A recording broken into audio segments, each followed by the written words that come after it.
All right, so here's a quick update on this garden. These peppers have been, the whole garden has been invaded by Japanese beetles. Those brown beetles, they come in and they, at night or something, it's just having a field day on these pepper plants and some of these other plants. But our tomatoes seem to be doing really well. Here's our Dutch bucket system here. These tomatoes, we were worried it was on these hot days we were too close to the wall, but it seems to be doing fine.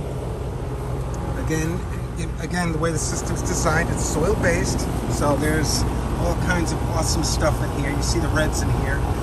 Whole underground world in here. Again, where we're trying to mimic, you see some reds there. They'll be moving the soil around and creating good aeration and drainage.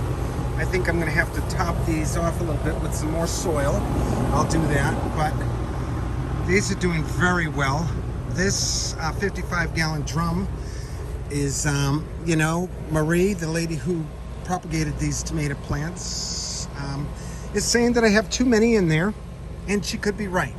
We'll see. Like even in here, she's thinking maybe one would do good, but we've got two. I always have to push the limit on that, and so here's the so this one mimics the garden tower, right? Soil-based, and this one mimics the tower garden, the hydroponics one.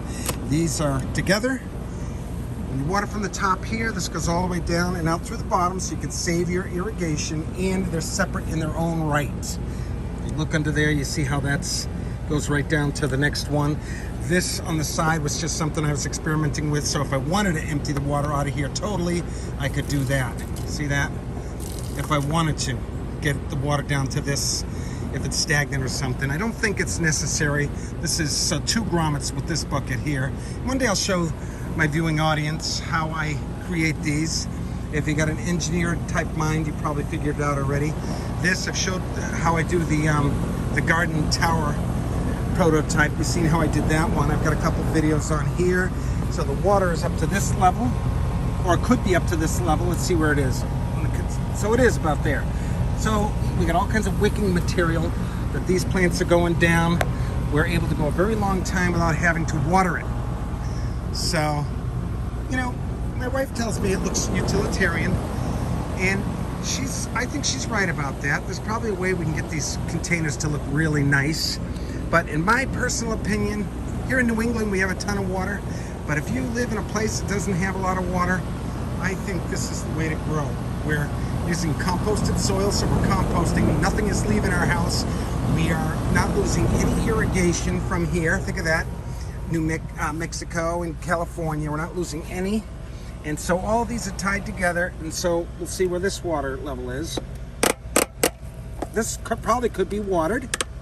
So the water level is probably right about here. So we'll water those. And then when you water, all the water comes right out in this one location.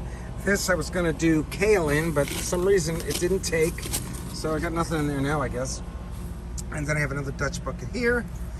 And another, these are tied into each other as well. When you water this, it goes down. They're not looking very good. Something's missing in that one. So all in all, I'm pretty pleased with it. We'll see what we get for fruit. But I did this for a client. She gets to keep her grass and she gets to keep her soil. If she was ever to move from this place, all that work that she's been, well, I made the soil in this particular one, but you can take the soil with you if you're ever to move somewhere. You can take your soil with you. All that hard work, you've been banking your soil all those years, take it with you. So that's another awesome thought. Let's go over here to where we have some more of a setup. Right here we have same principles, water up top here, and the water comes right out here to be used on the next planting. Of course, the water's coming out more nutrient rich due to the biodiversity that's within each container. So we retrofitted this. We found this, actually a friend of mine gave me this this planter. It's invincible. It's probably 1 million years old, and it's got 1 million more years to go. This one was picked up. I'm not a big fan of it, but of course it does look a lot better. It's plastic, but it looks like a little more cleaner looking, right? A little more organic looking, I think. Is why she bought that. And so let's see over here, we've got some tomatoes in here. Marie wanted me to just do a half of one. She thought that the 55-gallon drums over there was too much, too high, it's unnecessary. I've got probably 16 plants in the one to the far right, the blue one, and I think probably about 11 in the one to the white one there. She's got 3 planted in here, which is about 25 gallons, right? A 55-gallon drum cut in half, so about 7 gallons, I guess, right there. And same principles with the way it comes out. A can with a sock over it as a filter and never clogs. And so this one could be watered.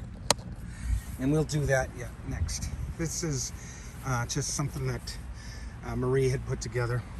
But that's it, folks. And then if you want to get rid of a composting roll, let's say, you can bury that in here and the red wigglers will turn that into worm castings. This is just an update on the garden I've been working on. I've already posted a video on when I first started it.